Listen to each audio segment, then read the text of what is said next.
Great jumping stingrays.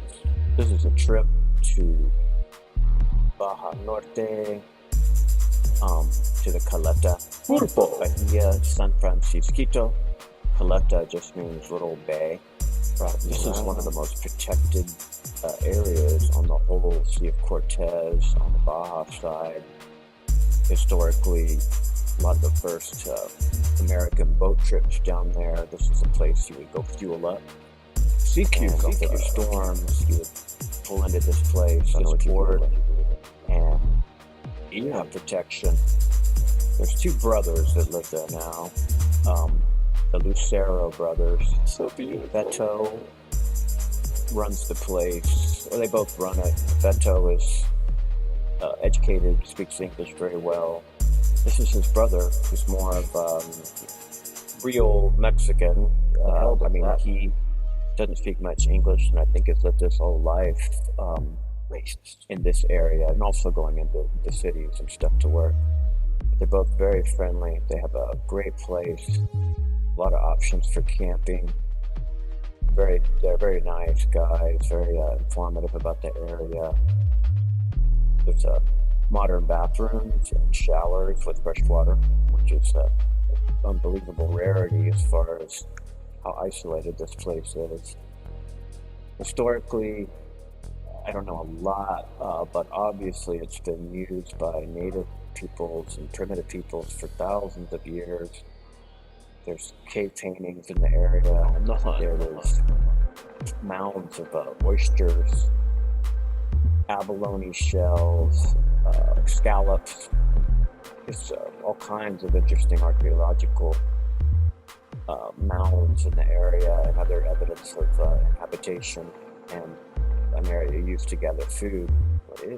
This is my first oyster picking in the area.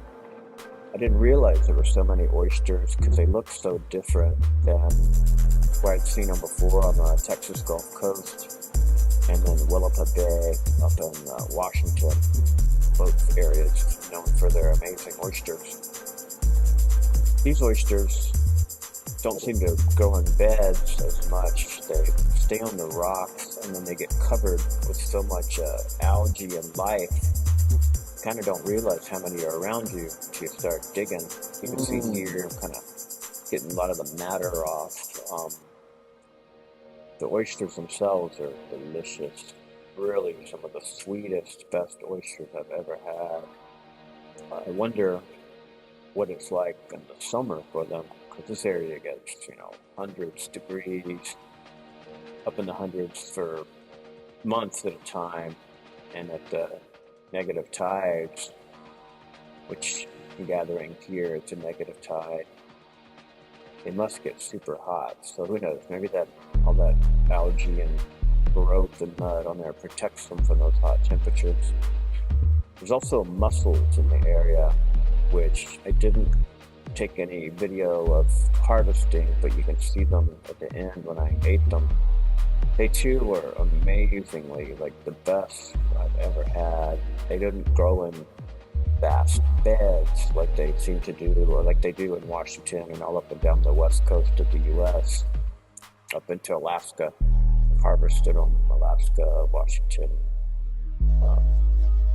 California, and start getting a little worried about how clean they are. But went out in my kayak for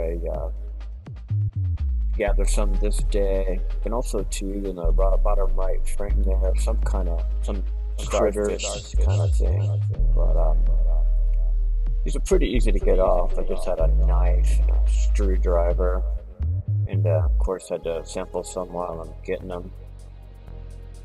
Tried to clean them in the water because, for what I know, there is baby oysters and other living things living on those shells, so you don't want to take them to shore. This area of Baja is called the Midriff by Ray Cannon, early fishing and tourism pioneer. Whole amazing books with amazing pictures about all his, 30 years of spending time down there. This area has these giant tides that form, because about a couple of miles offshore it can be 1,000 feet deep, and it's narrow because of the island between the islands, and the distance from the mainland to the Baja Peninsula is relatively smaller than up in the upper Cortez. So when those big tides happen, new moon, full moon, you get this giant bores that form with the cold water being brought up to the surface and all the nutrients. And this area, the water stays cold year round, or much colder than other parts of Baja. It also supports lots of bait fish and other fish species that generally seem to find in colder water. It's really known for the big yellowtail migrations. And the brothers have told me that in the hottest part of summer, not even a mile offshore, you'll see dorado, mahi-mahi, sailfish, marlin. But Baja has, in the earth, probably some of the places where these pelagic fish come closest to shore. And to witness these tidal bores in this area is really amazing. It's like a giant river just forms without a hint of wind. And I guess at some extreme tides, waves can be 10 feet. You hear it too, which is a really interesting thing from a distance when these bores are forming. Here, I do a little fish for the local food fish, which are always around. These are actually leopard grouper. Cabrilla. Everyone down there calls every fish a cabrilla, which means bass, but they actually do have different names. Garopa. Clean them with oysters. Gonna throw the shells back out on this little kind of natural jetty. Ostio. Those are the mussels. Oh man, they were so good and big. Like 3 mussels. They're almost like little filet mignon steaks. How big they were. Easy to clean. They didn't have much beard on them. And a lot of meat.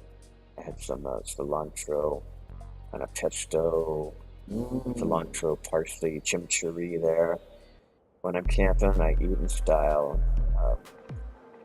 One of the best parts about traveling, foraging, it's all the great food, fresh you get to eat right there. Good eating.